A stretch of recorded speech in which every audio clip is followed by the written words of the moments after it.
Welcome to another episode of Unzip, Reboot and Leave URL podcast. If you want to recharge your energy, live your life in your own terms, this is the right place for you. Today we have someone special who is resident monk, Vedanta Centre Melbourne, Swami Sunishthananda Ji. He may be monk, he may be here, but like me, many other of my friends, we like to call him our friend, philosopher, guide. And then he is Swamiji. So thank you, Swamiji. Thank you for your time. How are you? I'm keeping well, and it's a good opportunity to have a nice conversation, just on the lines as of the life which I'm leading here. Right. Of course, that has to be the focus, and it's that most welcome. And thank you that you have thought of us to be a part of this. Thank you for giving your time, Swamiji. So today mainly we will talk about spirituality in today's world. Today's world means the modern chaos, the modern digital disruption, the lack of focus, too much complexity, too many fast changing things. So we will basically talk on that field. First, to start that, because I have teenage kids, and maybe it's an Indian parenting thing or not, I don't know. But what I'm seeing is, in their growing up phases until teenage, there is no scope for failure for them. Everything is very much cushioned. And failure, not a few marks here and there. Failure means I'm giving a piece of my life into something and then it didn't work out. So first is how we will make our kids or young generation understand what is failure, or how to, or if at all it is failure, how we make them understand this concept of this failure or not getting what they want. Yeah, that's the thing, because now as far as I know, even in the primary school, there is no question of gradation, that examination. So the way we used to face in our childhood, from the very childhood, that there was a question of failure, the feedback we used to get, and knowingly or unknowingly, we somehow developed a type of attitude, a resilience to face that. So now really that's a situation which we are going through, which too has some positive side also. Yes. That the child need not go through all those negative experience at the very blooming stage of their life. It's good. But at the same time, I think, as we say, that for any growth, the resistance factor is very important. Just like we say that if I help a butterfly to come out of its cocoon by trying to break the cocoon myself, the butterfly can never fly. So too much is ease in the life, but where there is no confrontation with some goal, I think it's sometimes too hamper in our growth, especially in future life, when we really find that is not going to the way of life. There has to be some struggle, there has to be some failure, and then suddenly I find that I haven't developed certain soft skills to deal with it. So I think if not in the mainstream, at least we can keep our children exposed to some other field, like the co-curricular activities, the extracurricular activities, where to certain extent they will be all praising them for whatever they do. It's true, but still subjectively they do feel that yes, I am not up to the mark as someone else is doing. You may say that type of comparison is good. Yes, if we are not imposing on them, they are subjectively feeling, and that way unknowingly they are developing some faculty by which they deal with all those failures. It do help them in growing in resilience.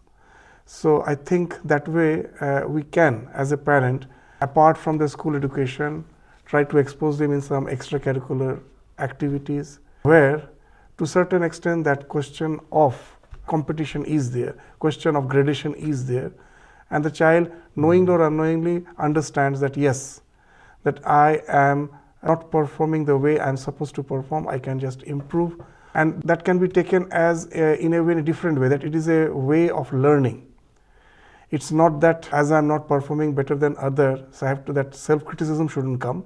As a parent, we have to be very careful there, that you have to expose them, and at the same time we have to be very watchful that whether the child is going to some sort of denial mode or depression. There we have to be very careful. Just to say that all these competitions are meant as a learning process, that you learn through this process, develop your skills, you hone your skills. That's one thing.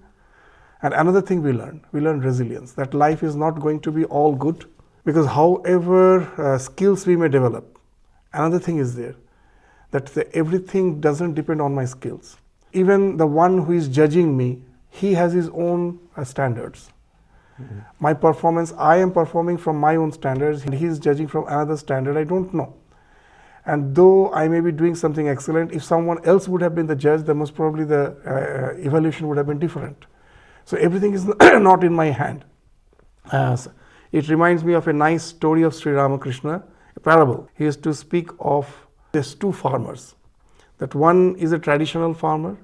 He has learned from his forefathers that never listen to the forecast.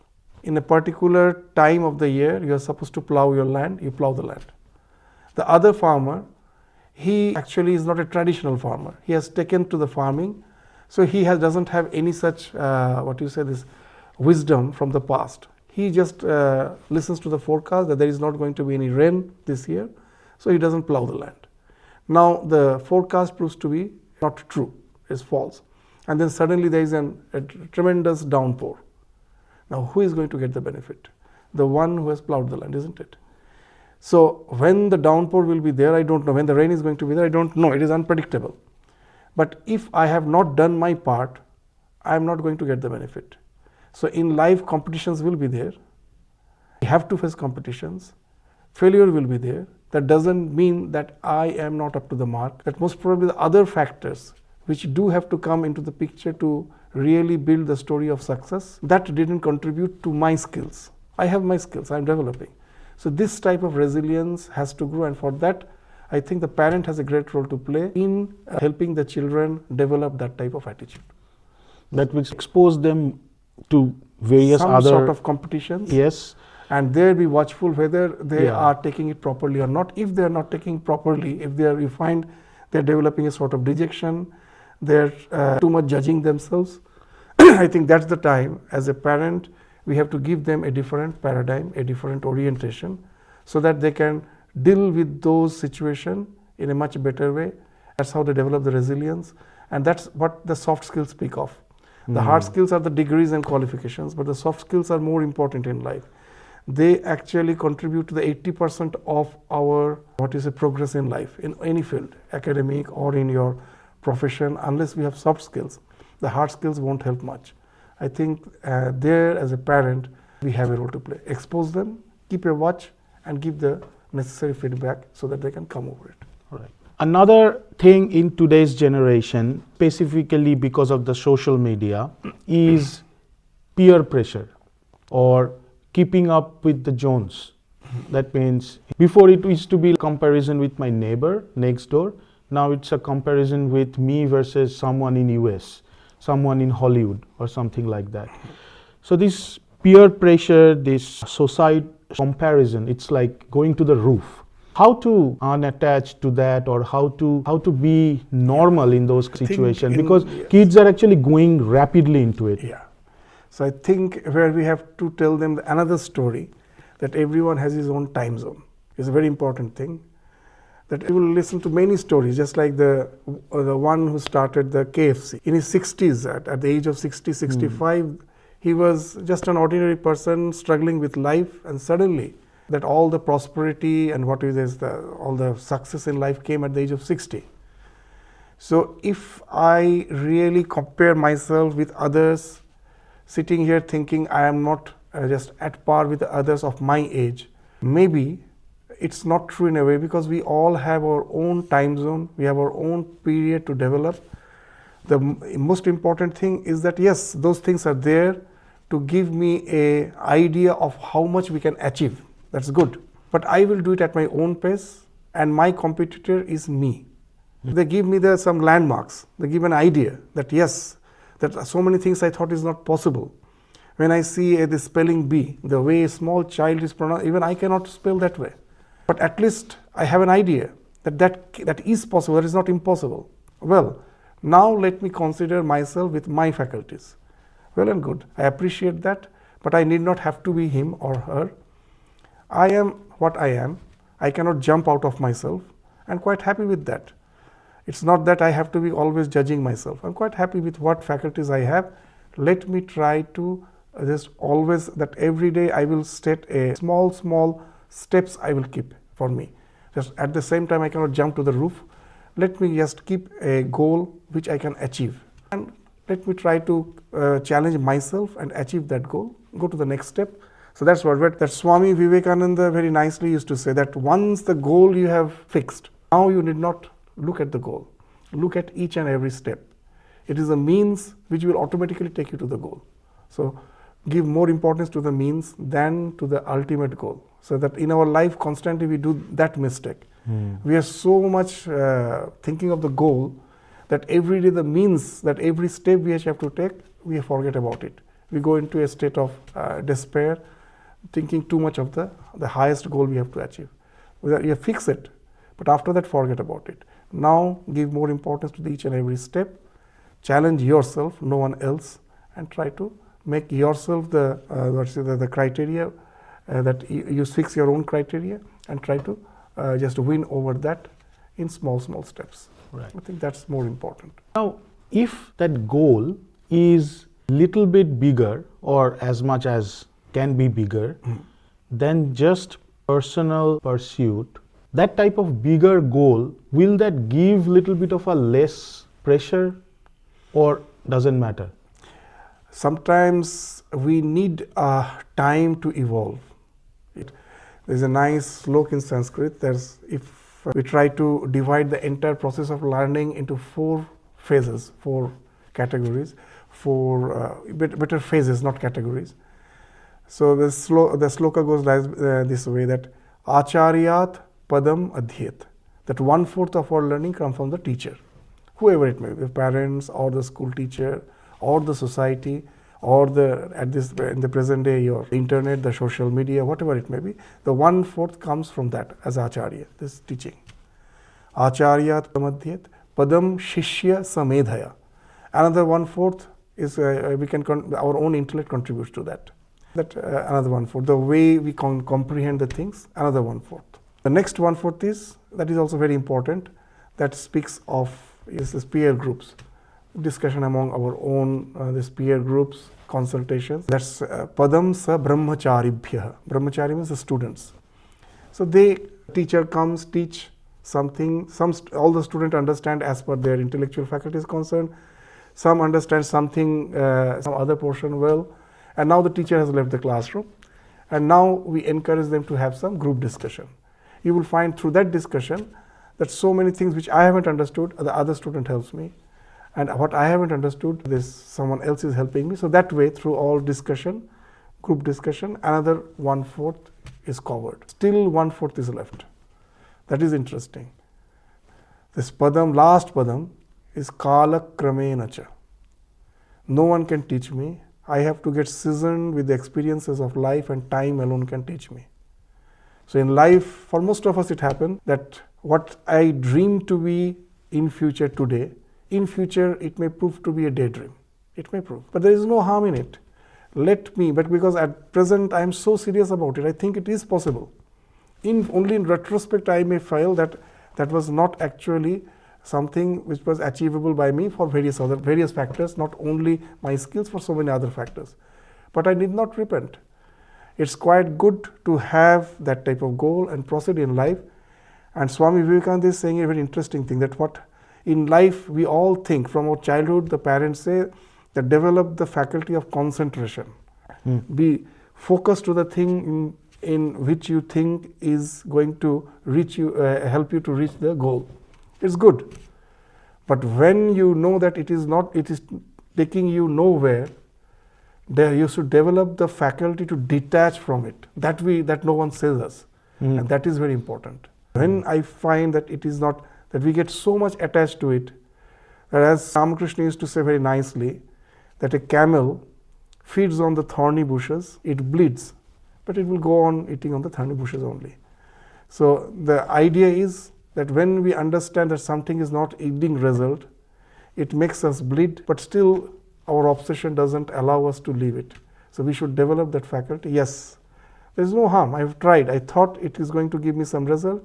Now I find it is not going to. I should have the capacity to just simply leave it and think of some other way in which I can prosper in life. Right. Okay. So another problem which is around this, which is instant gratification. Everything is now instant, and that is why, as you already mentioned, the concentration, human clan concentration is going down. It's like around goldfish, which is like 2-3 seconds or something like that, I read somewhere. So how we can detach ourselves? It's an organic process, right? That attachment and detachment are going and coming back.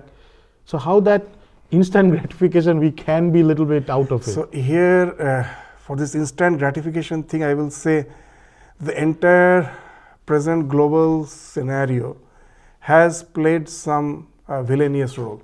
If you go to all this social media, there you will find there's scientists called this attention scientists, how to draw your attention by luring you through the social media and getting you to totally get hooked up there, as if. So for that, all these various these corporates are having some attention scientists, social media scientists. They're trying to grab our attention for their business. It is just like a viral infection, just like parasites. They are infecting us. So now whenever there are parasites in society, it will be there. Everyone in their own way think of financial gains. In present world, it is there. You will find it is there. We cannot deny it. It is there. But we cannot say it has to stop. We cannot do it. That we will find it's a huge force which has already permeated the entire society. We cannot control it from the top. What we can do, just for any other infection, what we do nowadays, you will find that after the COVID, they say it's not to build your muscle, but to build your immune system. That is more important, isn't it? Immunity is more important. So here also we find that just to think of stopping all the so-called external, all the setups which has resulted in this present social, this infiltration, we cannot do that. But we have to go to the subjective level, that each and every child should develop some faculty. What's the faculty which can help? You will find that even we can understand that there is a limitation of instant gratification, that it's very short-lived, very short-lived. So if I can help the child to develop something which will enable it to enter into a state of flow, then that thing will automatically fall off. Because flow is a type of much superior happiness, that if I have developed a taste in painting or in some music, if I have developed, I can spend hours totally absorbed in it. I forget everything, and it gives a bliss which is a perpetual joy, which doesn't end with an instant gratification. For all the instant gratification, it is so short-lived. We never want our gratification, but ecstasy to be so short-lived. We all want that it should continue. So if we can give certain skills to help the children to develop certain skills where they can enter into a state of flow, I think this naturally falls off, and that's the immunity they can grow. That's one thing. And in the old religious tradition, there was a tradition, it's called Ekadashi, that one day, then on the Ekadashi day, we won't have food from morning to night. So nowadays we can have this internet Ekadashi too, that we can plan that as a household for the children, that there are certain apps you will find where, very interesting, there you will find certain apps nowadays that the parents can control the duration of exposure, that automatically it gets locked. You are not saying that it is not for you, that way you cannot control the child. Because again, that peer pressure will work there. My friends are having, why cannot I have? You can have, but that through those, all those apps, you can limit the hour of exposure. Let's say YouTube. I will give a funny story. When I was in Sydney, a family came to stay in our ashram for a short time. And the small girl, the little girl, she used to come in the office and she will demand, just please show us this Little Krishna. That some serial was coming that time. It's there in the YouTube. So I used to open that and she will go on watching. And at last the mother came to know where my child is. So she came to the office and told, Swamiji, please don't allow her to watch this. We never allow her. Now that to watch this, because that they will get addicted to this, and it's that instant gratification I was speaking, that is some detrimental for her growth. So but Now the child has already developed an expectation from us at ashram. So what to do? So one day I made the child, we sat in front of the girl and told, come, let us make a pact. What is the pact? That each day, if you just go to that serial, Little Krishna, the Krishna is going on killing demons one after the other. So that's the serial. This demon, the next another demon. So and we made a pact that we won't kill more than 2 demons at a time. Per day, only 2 demons.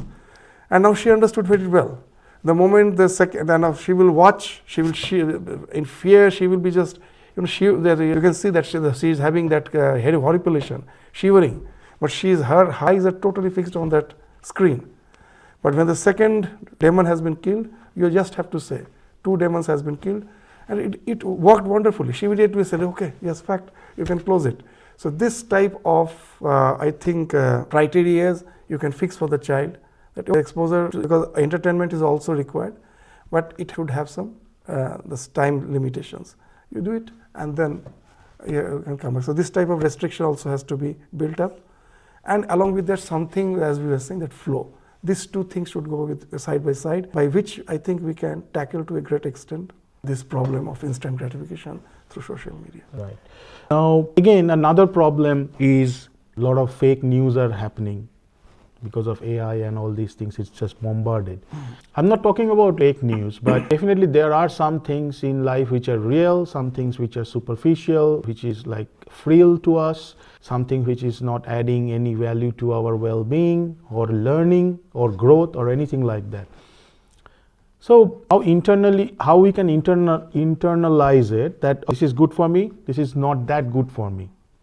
I'm not here to judge it is bad. This is not good for me, at least. Is there any internal tool or internal awareness we can develop? What happens is very interesting, very nice, funny stories there in the Gospel of Sri Ramakrishna.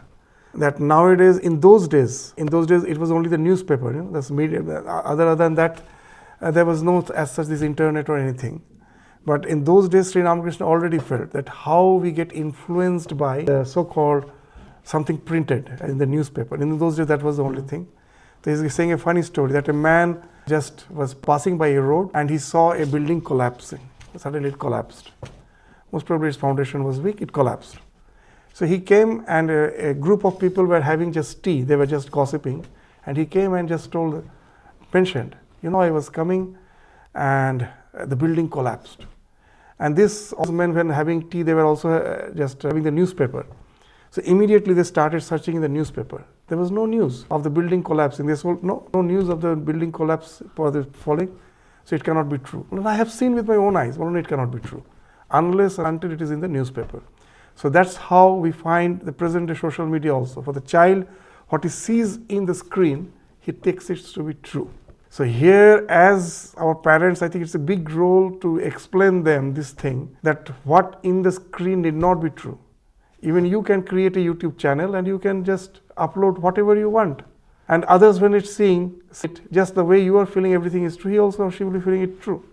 So this is the thing that you have to be very, discriminative that way.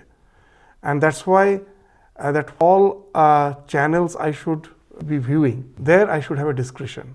That there are some authentic channels. Yes. So those all, of course, I will go for my learning. And for that, the parents, the teachers can help. The others, which are meant for entertainment, let me keep it. Okay, if I go there, I should know very well, I'm going for entertainment, not for getting any news which is genuine. It is just for entertainment, I'm going there. If I find some news is there, shouldn't believe immediately. I should go to some genuine channel. Just like if you go to this YouTube, even in YouTube, sometimes you find so many things which I cannot believe properly, that whether it is true or not. So now you refer that who is actually the one who has uploaded it. So if it is genuine, no. Then go to some genuine news channel and try to find out that that news is really genuine or not. You will find sometimes that way you can easily find out the fake news very well. So I think that way we have to develop that faculty of discrimination, that what all channels are authentic, I should rely on them, and other things I should use for entertainment, but not for getting internalize convinced. it. Okay. All right. Kadwo. Another problem in today's world is loneliness, okay, and seeing my kids that they are like half of the time they are like locked in their screen, and they are comfortable sending messages rather than call someone. Yes, they are interacting, but not as much we used to do. And in my opinion, what I'm seeing is because of this having a ripple effect, and people are actually started lacking that human connection, be comfortable with another human being or in a group and stuff like that. So one answer to is as you rightly said, that self-awareness and all, how we can be more comfortable within our own skin.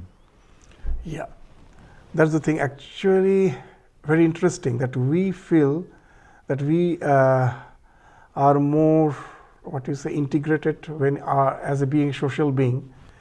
We are more integrated when we are intermingling with others. But very interesting, when I came here in Melbourne, for the first 4 months I was staying here alone in ashram. I have a subjective feeling, that what type of feeling, that I am feeling lonely, that loneliness is there, no one is there. After that, some students also started coming, they also are staying here. Now see, that throughout the day, they are busy with their work.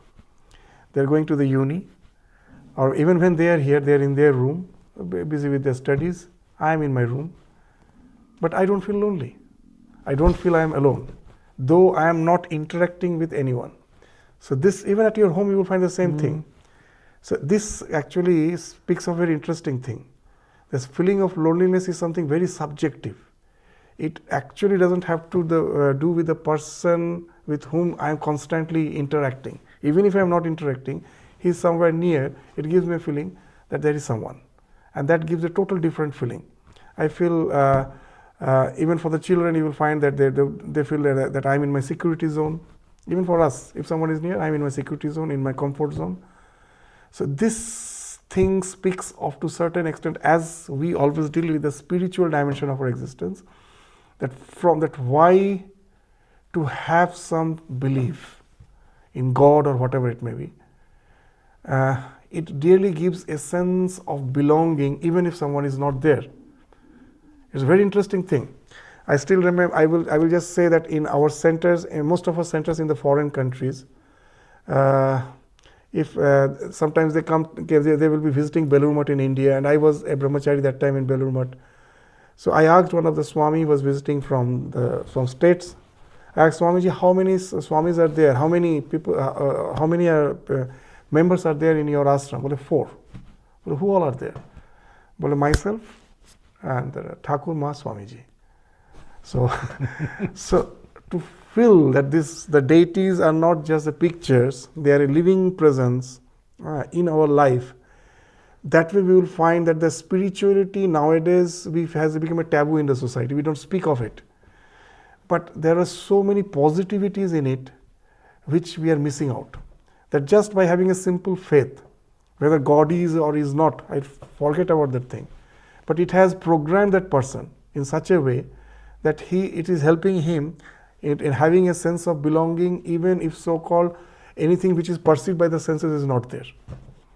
There are two realities. One reality is something which is beyond the senses, and one thing can be perceived by the senses. Even for that, we did not have to go to spirituality. That can you ever experience gravitation unless I see an object falling? Impossible. Then is gravitation not there?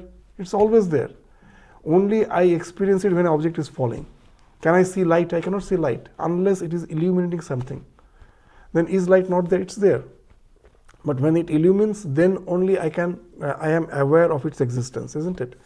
So now the things which are seen through the senses, that I am aware of. That doesn't mean there is nothing beyond the senses. In that way, I have to doubt light, I have to doubt gravitation, I have to doubt magnetism, because I can know of them only by the effect. What it is by itself, I can never know. Only when you throw the iron filings around a magnet and the pattern they form, then I know it's a magnet, isn't it? Otherwise, can we ever know what's the magnet is? Magnetism is impossible.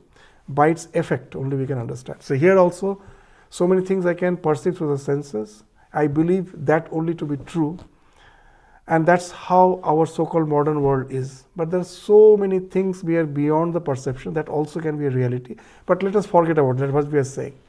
That whether it is real or not, let us forget. But this person has resorted to certain mental programming by which he is always feeling a sense of belonging, as if the divine is always with him. So this type of feeling is very important. Even in our day-to-day life, I will say that in the name of rationality, so many things we are missing out. That we as a human being have the faculty of something called awe, to relate to something greater than life. Even as a child, that we say that nowadays it's so difficult to explain the mythological stories to the children. We find that it's challenging because the child will question, is it possible? But we forget the same child, when he's viewing the screen, most of the thing is all greater than life. All those cartoon movies has nothing to do with our day-to-day life. A character jumping 20-story building, and there's Batman, Spider-Man, whatever you may say, all those. Now so many other characters are there. They are not doing anything natural. But the child is hooked to it, so much hooked that he wants to be identified with it. In Sanskrit, they say we never can imagine ourselves limited. We always think ourselves something bigger than what life shows us to be. And we always wants to be one with it.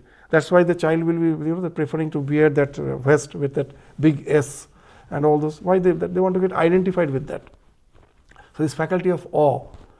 And somehow in our education system there is no such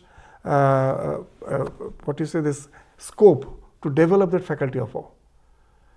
And it is very much important. Unless you develop that, if we have it, it is starving.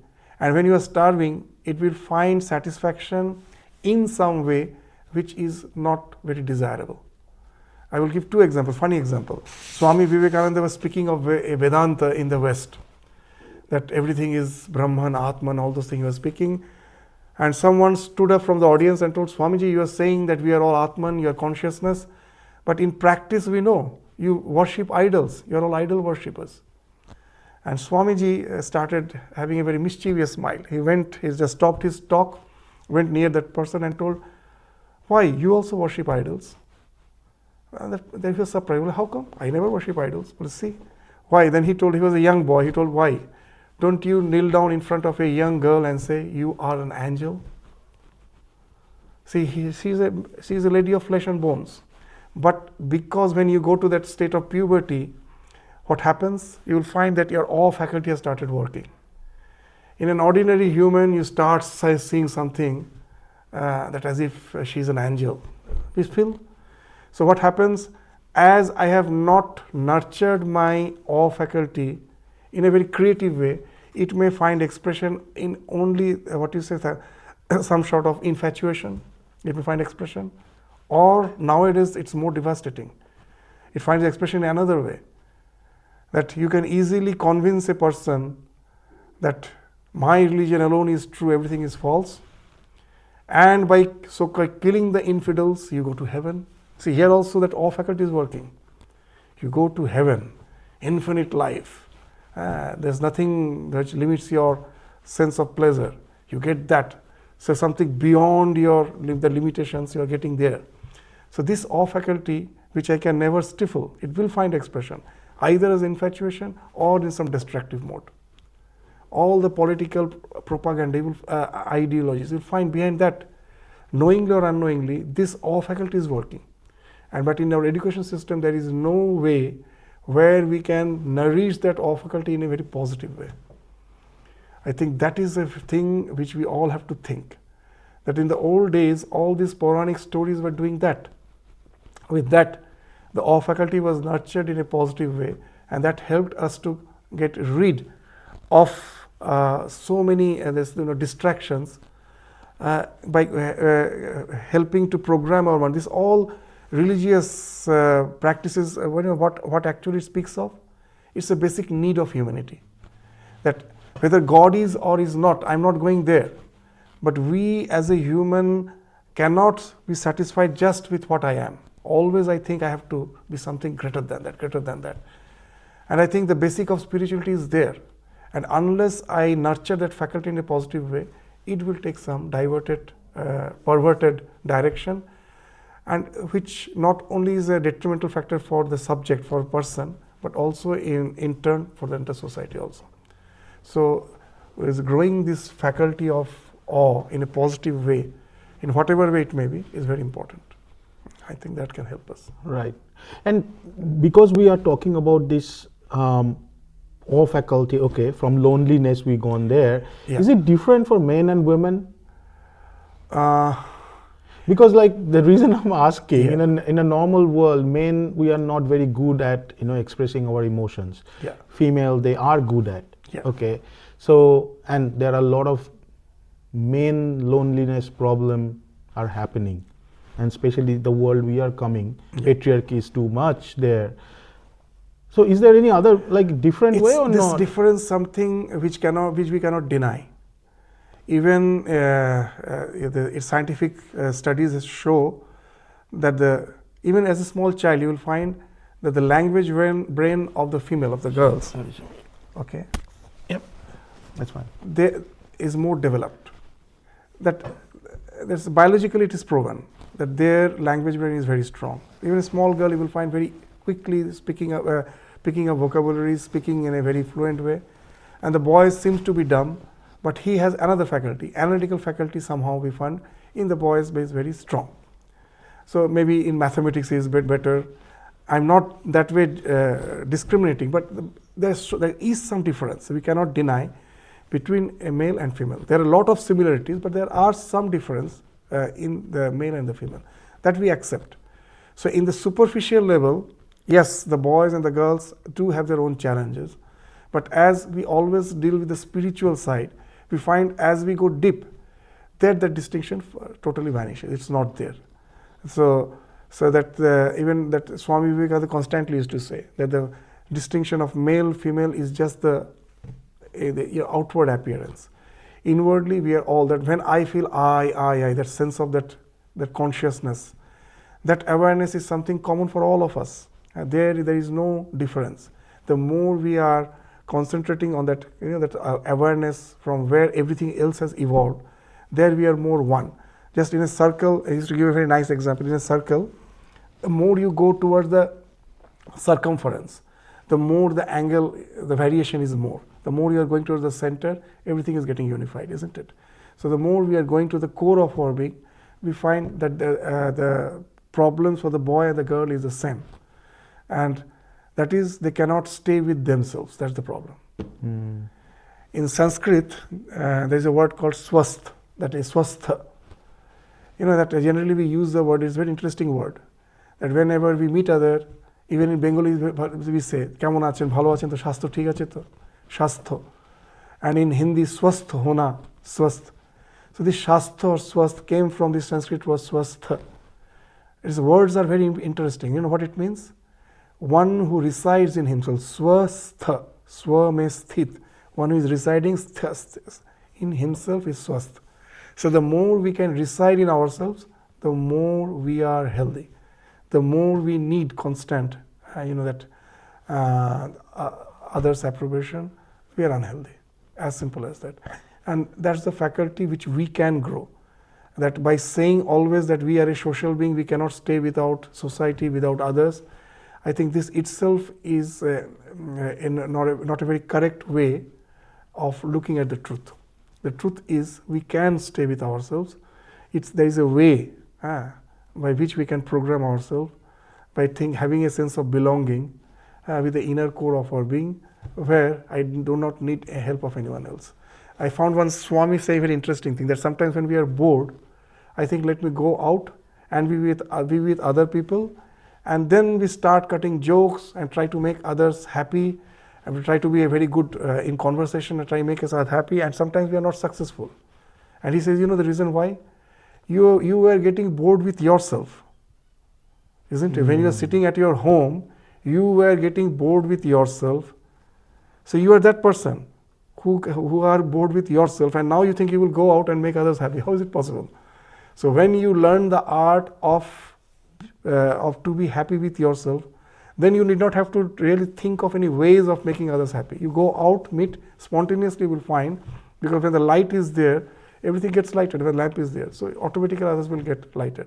So you need not have to think of any avenues of finding out. So just try to be with yourself, swasth, that is very important. That's the sign of health. If I can stay with myself, that actually is swasth. That is the sign of happiness, that is a sign of health. And that's the thing we have to teach. And for that, why I brought the faculty of awe, that awe faculty helps me to develop that sense of belonging to something which is much larger than life, which may not be something viewed through the senses, but I can relate to it. And I have a sense of belonging. That can help me to have a very, very, what you say, is a very positive psychology. You can say there is a very positive psychological approach to life that way, by having a sense of belonging without the help of some other person. We always have it, as we were telling it. At home, even when I'm not talking to others, I still am in my comfort zone. I think someone is with me. So if that's the fact, then this sense of belonging is something subjective. It has nothing to do with the other person. And why not try to find out some avenue where I can develop that so that I can be happy with myself. Right, okay. Now, some negative emotions, okay, let's say anger, jealousy, frustration. We understand these are all negative, whether we understand or not doesn't matter, but those are very different. But at the end of the day, these are all negative emotions. Are all these negative emotions basically at the core is the same thing, is the same negative being, it's just manifested into different way, or how we deal with all the negative emotions? If you ask for the core, there is a core. From one core everything is coming. That is ego. The more solidified our ego is, that in the present world they use the word narcissistic. The more narcissistic we are, too self-possessed, you'll find all the negativities come from there. All the negativities. Just say anger, that anything which is not I have a way of reaching my goals in life, some obstruction is there. From that the rage is coming, anger is coming. Even at the road rage, you will find the same thing. I want to be the destination, and someone somehow crept in my way. I never try to think that why the other person has came into my way. He may be an old person who is a bit cautious about driving. He cannot think of driving fast. So many factors may be there. So I cannot come out of my own shoes. I cannot be empathetic. I am so much possessed about myself that I cannot be empathetic and think from the other standpoint. And that creates all the negativities. So I think that if you search for the core factor for all the negativities, it's the more of our narcissistic attitude, the more self-possessed we are, the more we cannot relate with the world, the more the negativities arise from there. So how we can loosen up? Loosen up is this, instead of criticizing oneself, I think nowadays we speak of mindfulness. That if after all I am the self, that's the idea in Vedanta, and who is in no way getting involved with the things which are happening, he's just the witness, then why not we identify ourselves as the one who is just watching everything. I don't get identified with them. I know that my mind is like this. All the negativities are there. I need not have to criticize myself. Whatever may be the reasons, they are there. I see them without any judgment and allow them to just pass through my mind constantly. You may say, how is it possible? It is possible. You will find what happens, the most of the time, we are not at present. Any emotion, that anger, you will find that we think that I am angry, at this moment I am angry, but what I am doing, I am constantly going to the past and constantly going to the future. That when I am angry, that at office I had a fight with my some colleague, I am remembering that again and again. I am going to the past. And another thing I am doing, that tomorrow when I go back, what all things I have to say him, That's all I'm planning, imagining. So you're going to the future. At present, how I have to face the anger? Yes, for some reason, anger is in my mind. It is not going to do any good to me in any way. After, it's like a rust. When I'm angry at this moment, the person for whom I am angry, he's not getting affected. He's quite happy with himself in his home. It is I who am suffering. It is something like a rust from within that is disturbing me. So I have to take care of myself. So how? Let me watch this emotion, this anger, negative emotion. It is passing through my mind. When you watch it, instead of trying to running away from it, you will find that it is constantly fed by the past and the future. Now take a resolution that I am not running away from it. I will face it, but let me just see that I will just face the anger as an emotion. I'm just watching it, but constantly I will just try to see that it is not getting fed by the past and the future. So you will find it starts getting sublimated. It just starts getting, it vanishes. It just simply vanishes. So in the modern psychology also they speak of an acronym called RAIN, R-A-I-N. That don't run away from the situation. Recognize. R stands for recognizing. Recognize. Yes, this is anger. I recognize. And then A speaks for accept it. I recognize it. I accept it. I investigate its nature. When you investigate, you will find not a single emotion can stand by itself.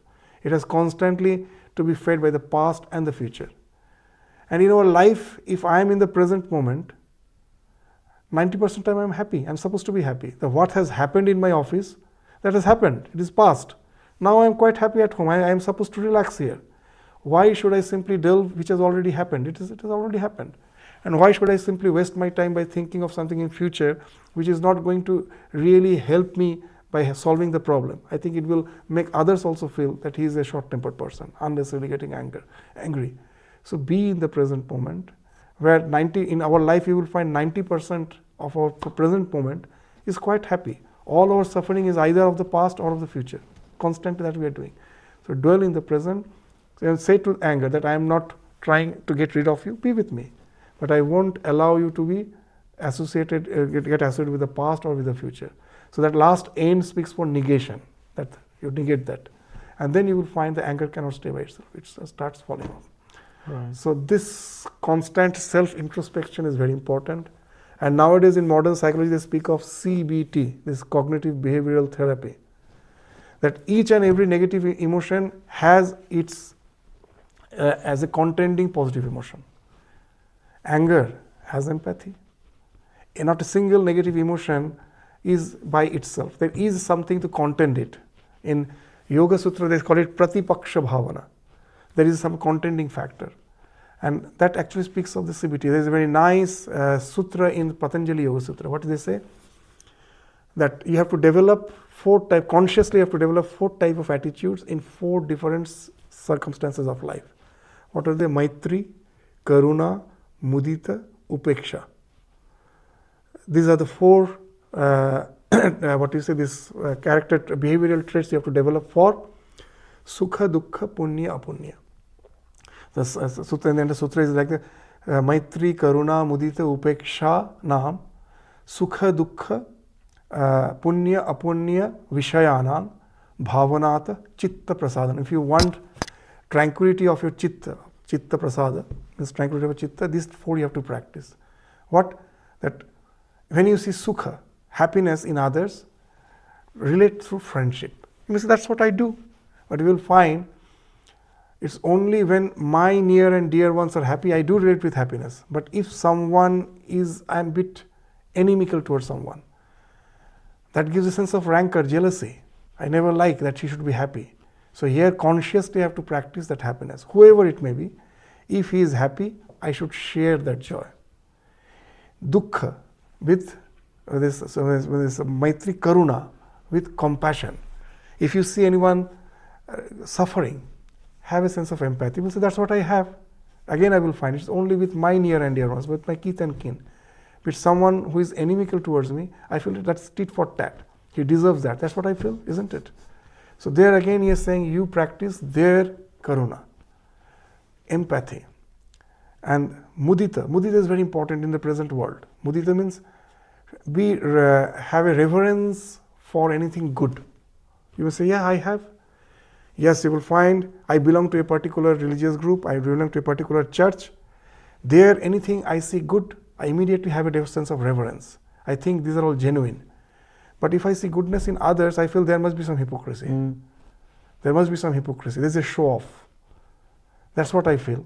So here again they are saying, and in this world you will see that's happening everywhere. To develop that sense of reverence for anything I see good, whoever it may be. And if I see something evil, don't hate it. Don't think that I have to go and charge it. Be indifferent. When I'm going through the street, the person who is just crossing me, I don't know him. Neither I feel love for him, nor I feel hate for him. Because hatred is also a negative attraction. You will find whom you hate, you think of him more intensely than the one whom you love. In your life you will find. More intensely I think of the person whom I hate than the person whom I love. So hatred is actually a negative attraction. It makes me think of those negativities more intensely. So be indifferent. If you can practice this 4, you can have this placidity of your mind. So this actually speaks of this cognitive behavioral therapy that we have. And this trying to develop that compassion, that let me try to judge that person from his standpoint. I will just give a nice example that that a person went to just interview a serial killer, a criminal, hardcore. All people, the entire world will be scared of that type of person, isn't it?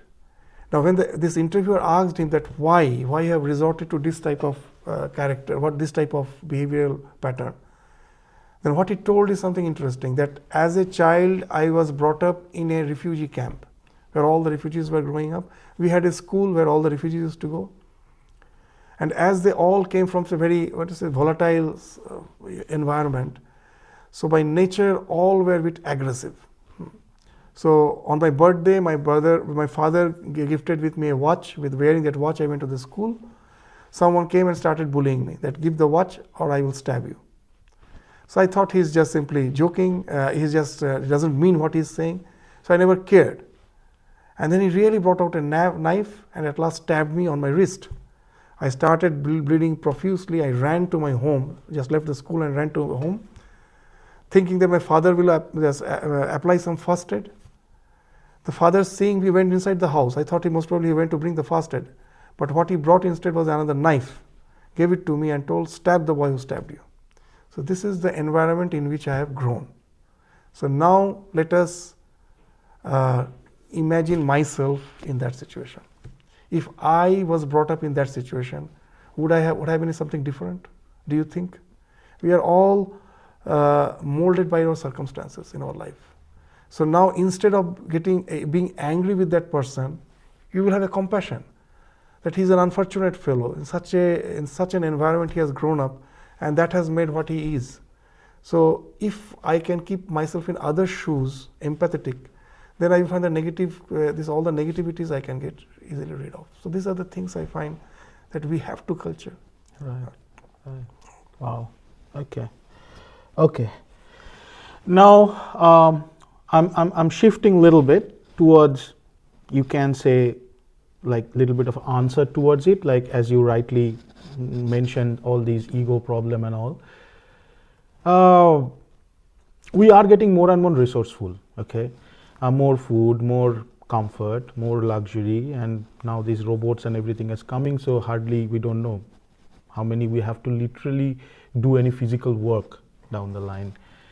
So, but still human beings are having a problem of finding purpose, and now we are so so many glitters are around, it's very easy to get distracted on that. So how to find purpose, or where should we start to go there? I think in life that this is a big question. What is true, what is superficial? That what is lasting and what is just something flittering. So the purpose should be something which is lasting. We all want that. We never want that something which is evasive. That the purpose we find is fulfilled when something is lasting, isn't it? So in our day-to-day life, if that's the criteria, I think as simple words Sri Ramakrishna used to say, "Taka hai ki hoy," what do you get in your money? Just some food, a shelter. After you get the optimum thing, after that money can be a real nuisance. It increases your choice, and with the choice, now your curve starts moving downwards. You will be more unhappy, The more the choice increases, the more you will be unhappy.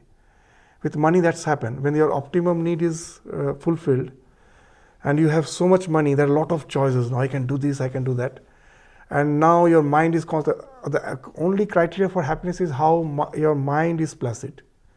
If your mind is turbulent, you can never be happy. And as the choice increases, your mind becomes turbulent. There's a very nice experiment, that I related to it many persons, that during the Vietnam War, it happened. That the American soldiers, when they were injured, they were brought back to the country, and they were in hospital. And now some research study was done, that what's the state of their mind. And the preliminary study showed that those who were very severely injured, most probably one hand has been amputated, limbs has been amputated, they are at quite peace with themselves. Those who had some very trivial injuries, they are extremely disturbed. So they were they couldn't find out, that they were confused, that how can it be? And the deeper studies showed a very interesting thing, that those who had lost their limbs, in those days there were STD booths, that now, of course, because of mobile, everything, there's STD booths, we don't see them anymore. Previously in the roadside, you will see the STD booths.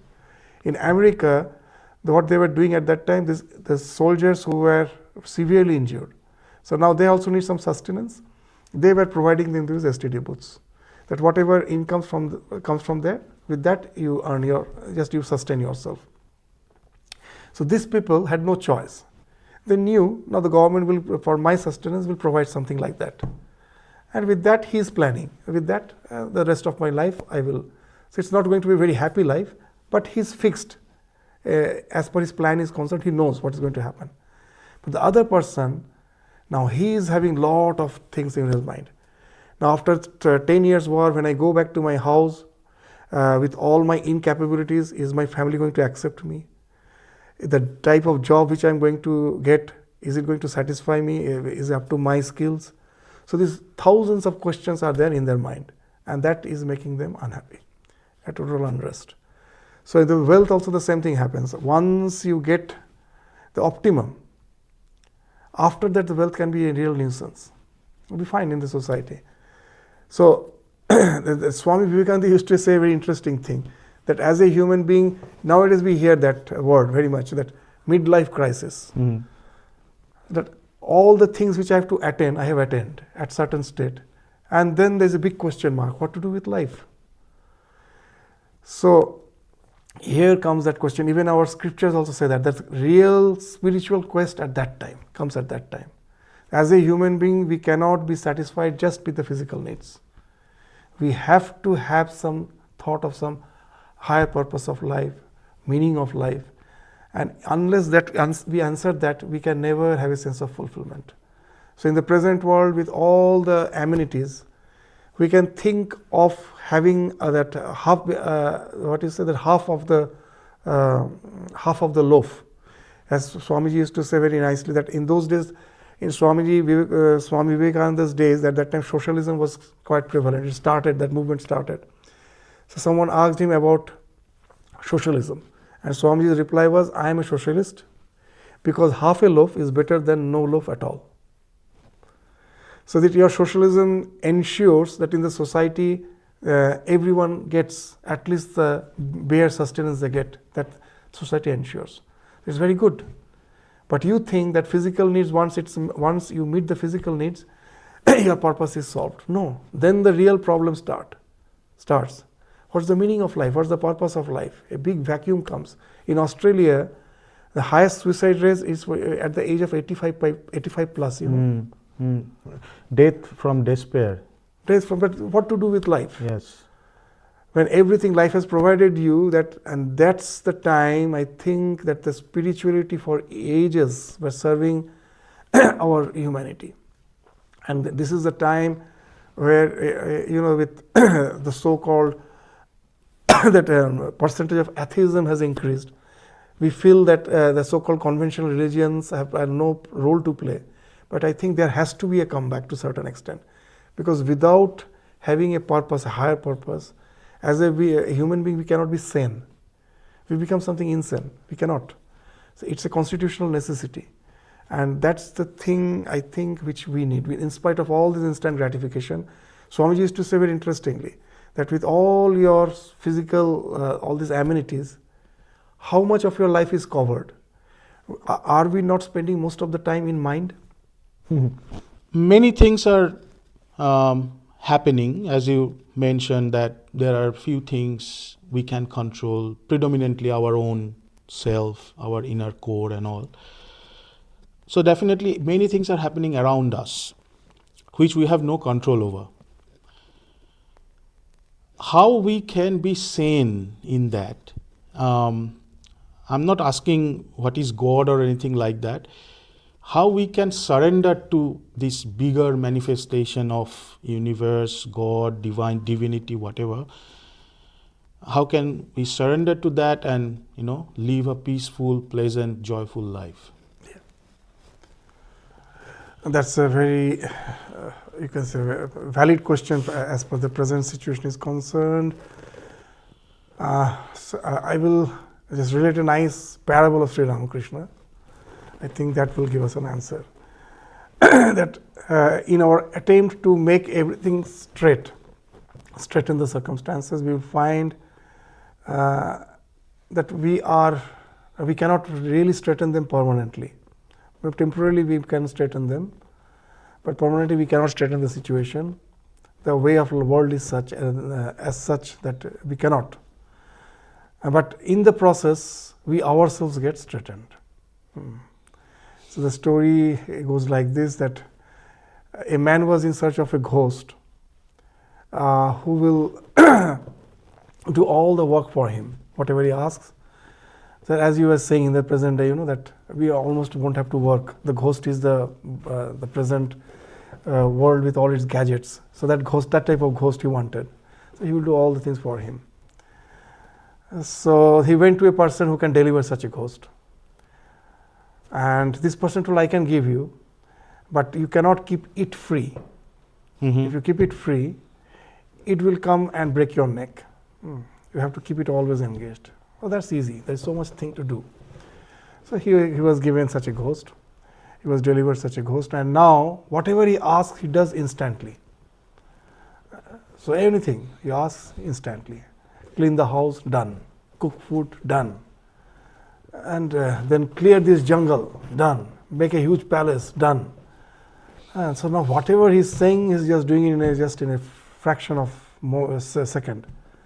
And now he started fumbling. What to ask? What I ask? So now he found he's approaching. He will break his neck. He's going to kill him. So he got scared. He started running and went to that person who delivered him that ghost and told, save me. Well, I told you that if you cannot give him work, he's going to kill you. But I never realized that he will do so fast.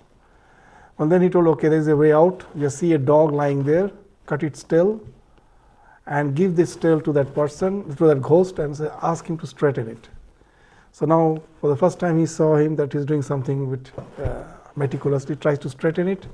The moment he releases it, it again gets curled. So when he goes on trying, tries to straighten, it gets curled again. And at last the ghost came, he found that it is not possible. He told, okay, release me. I won't break your neck, but I cannot straighten this tail. And the ghost leaves the person. So this is the story. After that, Sri Ramakrishna says, this world is the dog's curly tail. Okay. We think that in the present days, no, not in the present day. Even in the olden days, you read from Ramayana, Mahabharata, everywhere you find the world is in a very complicated situation. They're trying their best to solve, but the problems are still there. Jesus came, Buddha came, all the prophets came. Have the world changed? Nothing has changed. But Buddha has become great. Christ has become great. Why they are great? they have transcended they themselves have transcended the so-called dualities of life. So this story also says the same thing. In the process of straightening the tail, at last the ghost said, release me, isn't it? He got straightened. He understood that this cannot be straightened.